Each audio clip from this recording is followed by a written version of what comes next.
High guys welcome back to my channel Assam gaming Faruk. চ' কি খবৰ আপোনালোকৰ, আশা কৰোঁ সকলোৱে ভালে আছে। চ' আজি আপোনালোকক বহুত সুন্দৰ এটা মহ দেখাম। আপোনালোকে টাইটেল আৰু থাম্বনেইল চাই পেলাই হয়তো গমেই পাইছে কাৰ ওপৰত মহৰ ওপৰত ভিডিঅ'টো হ'বলৈ গৈ আছে।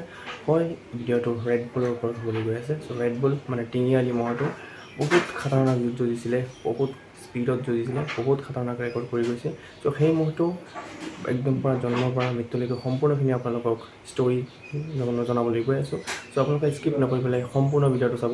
চ' যিসকলে মোৰ চেনেলত নতুন, সকলোৱে চেনেলটো ছাবস্ক্ৰাইব কৰি পেলাই বেল ন'টিফিকেশ্যন অন কৰি দিব আৰু আকৌ সকলোৱে মহটোৰ প্ৰতি এটা সুন্দৰ কমেণ্ট কৰিব বুলি আশা কৰিলোঁ আৰু সকলোৱে ভিডিঅ'টোত এটা লাইক কৰি দিব। চ' আমি জানোৱে মহটো কেনেকুৱা যুঁজ যুঁজিছিলে, বাবুলাল নাথৰ লগত যিটো যুঁজ যুঁজিছিলে, ৰেকৰ্ডেবল যুঁজ, স্মৃতি মনত ৰাখিবলগীয়া যুঁজ, খাতাৰনাক যুঁজিছিলে, কি স্পীডত যুঁজিছিলে, তেনেকৈ চেম্পিয়নৰ লগত যুঁজিছিলে। চ' সম্পূৰ্ণখিনি আপোনালোকক কৈ জনাবলৈ গৈ আছোঁ এইটো ভিডিঅ'ত। চ' স্কিপ নকৰি পেলাই সম্পূৰ্ণ ভিডিঅ'টো চাব।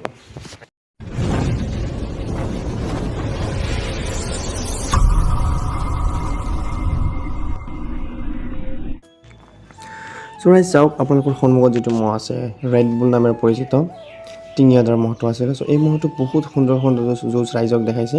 চ' মহটো আগতে জানেই সকলোৱে ৰামেশ্বৰ দাসৰ আছিলে। চ' মহটোৰ জন্ম হৈছিলে 2016 চনৰ শেষৰ ফালে আৰু মহটোৱে সেইটো সময়ত ইমান ভালকৈ হোৱা নাছিলে। চ' 2022 বৰ্ষত ইয়াৰ দাঁতি উঠিছিলে। চ' ৰামেশ্বৰ দাসে প্ৰথম ইয়াক যুঁজাইছিলে পুতুল ডেকাৰ লগত যুঁজাইছিলে।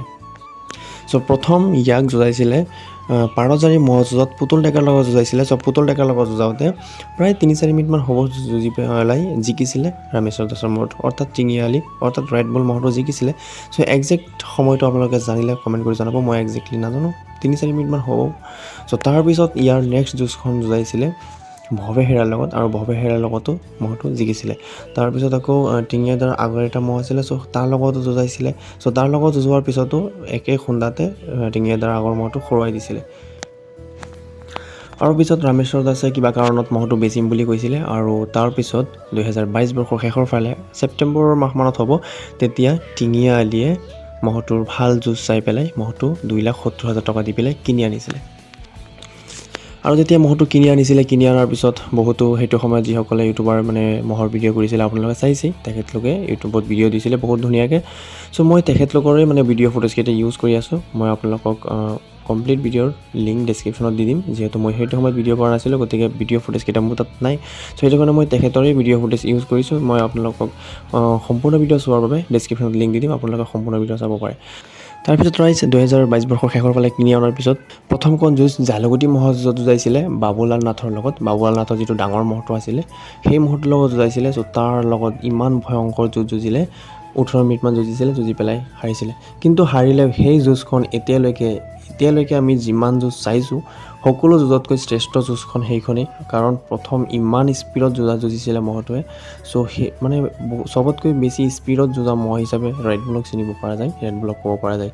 চ' সেই যুঁজখন এতিয়াও আমাৰ মনত পৰি থাকে। বহুত খাতাৰনাক যুঁজ যুঁজিছিলে, ৰাইজৰ মন একদম পূৰা শান্তি কৰি দিছিলে আৰু এনেকৈ সুন্দৰকৈ যুঁজি পেলাই 18 মিনিটমান যুঁজি পেলাই মহটো হাৰিছিলে। আৰু গাইজ টিঙিয়াদাই ৰেড বুলক ছেকেণ্ড টাইমৰ বাবে কলমুবাৰীত ৰহম শ্বাহ আলী দলবাৰী মহটোৰ লগত যুঁজাইছিলে। চ' তাৰ লগত বহুত সুন্দৰ যুঁজ যুঁজিছে, বহুত ফাটাফাটি যুঁজ যুঁজিছে, 10 মিনিটমান যুঁজি পেলাই মহটো হাৰিছিলে। আৰু ৰাইজ 2023 বৰ্ষতেই তৃতীয়খন যুঁজ যুঁজাইছিলে টিঙিয়াদাই জালালুদ্দিন খলপীয়াৰ যিটো ক'লা মহ আছিলে সেই মহটোৰ লগত ডেকাগাঁৱত যুঁজাইছিলে। চ' তাত 1-1.5 মিনিটমান হ'ব যুঁজি পেলাই টিঙিয়ালি অৰ্থাৎ ৰেড বুল মহটো জিকিছিলে। চ' ৰাইজ 2023 বৰ্ষত এইকেইখনেই যুঁজ হৈছিলে আৰু পিছত হোৱা নাছিলে। চ' বহুতে পিছত ভাবি আছিলে যে আছাম চেম্পিয়ন মানে অসমৰ চেম্পিয়ন মহটো যিটো সেইটো সময়ত পুখুৰীদাত তাত আছিলে। চ' সেই মানে আছাম চেম্পিয়ন মহটোৰ লগত ইয়াৰ যুঁজ হোৱাৰ বহুতৰ আশা আছিলে, যাৰ কাৰণে 2024 বৰ্ষত প্ৰথম আশতগুৰিত চেম্পিয়নৰ লগত যুঁজ হৈছিলে। আৰু সেই যুঁজখন আপোনালোকে চাইছে, বহুত খাতাৰনাক যুঁজ যুঁজিছিলে, প্ৰায় 19 মিনিটমান যুঁজিছিলে, একদম বহুত ফাটাফাটি তয়াময়া যুঁজ যুঁজি পেলাই ৰেড বুল হাৰিছিলে আৰু চেম্পিয়ন মহ জিকিছিলে। তাৰপিছত 2024 বৰ্ষতেই ছেকেণ্ডখন ইয়াৰ যুঁজ হৈছিলে জালুগুটি মহৰ যুঁজত বিজয় বৰদলৈৰ লগত।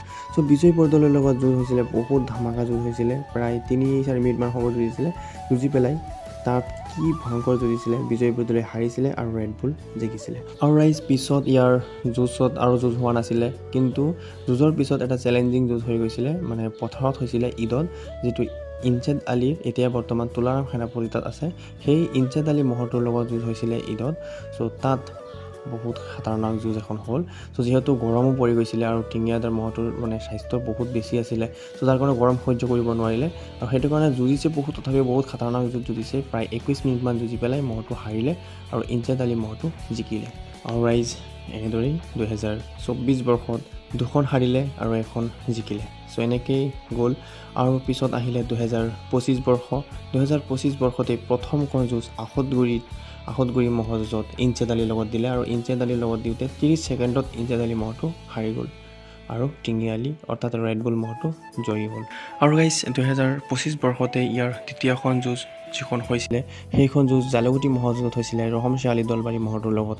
আৰু তাত বহুত এখন ধামাকা যুঁজ হৈছিলে, প্ৰায় 2 মিনিটমান যুঁজিছিলে আৰু 2 মিনিটমান যুঁজি পেলাই ৰহমশাহ আলী দলবাৰী মহটো হাৰিছিলে আৰু টিঙিয়া আলী অৰ্থাৎ ৰেড বুল মহটো জয়ী হৈছিলে।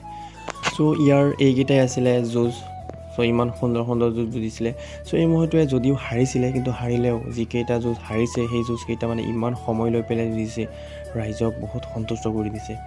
তাৰ হাৰা যুঁজকেইটা বহুত টাইম বেছি লৈ পেলাই যুঁজিছে, ৰাইজক বহুত সন্তুষ্ট কৰি পেলাই হাৰিছে।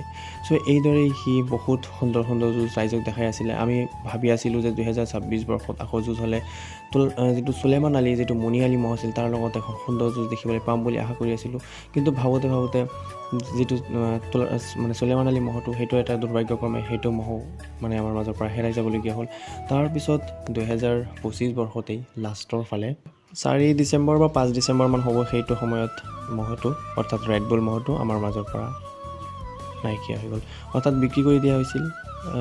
মানে যিহেতু লিভাৰত প্ৰব্লেম হৈছিলে, লিভাৰত অলপ প্ৰব্লেম হৈ যোৱাৰ বাবে মহটো বিক্ৰী কৰি দিয়া হৈছিলে আৰু তাৰপিছত মহটো আমাৰ মাজৰ পৰা নাইকিয়া হৈ গ'ল।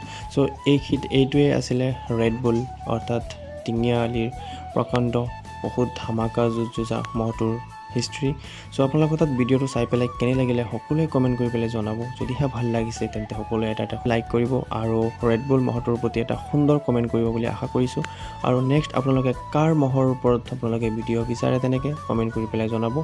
চ' সকলোকে ধন্যবাদ ভিডিঅ'টো সম্পূৰ্ণ চোৱাৰ বাবে। চ' থেংক ইউ।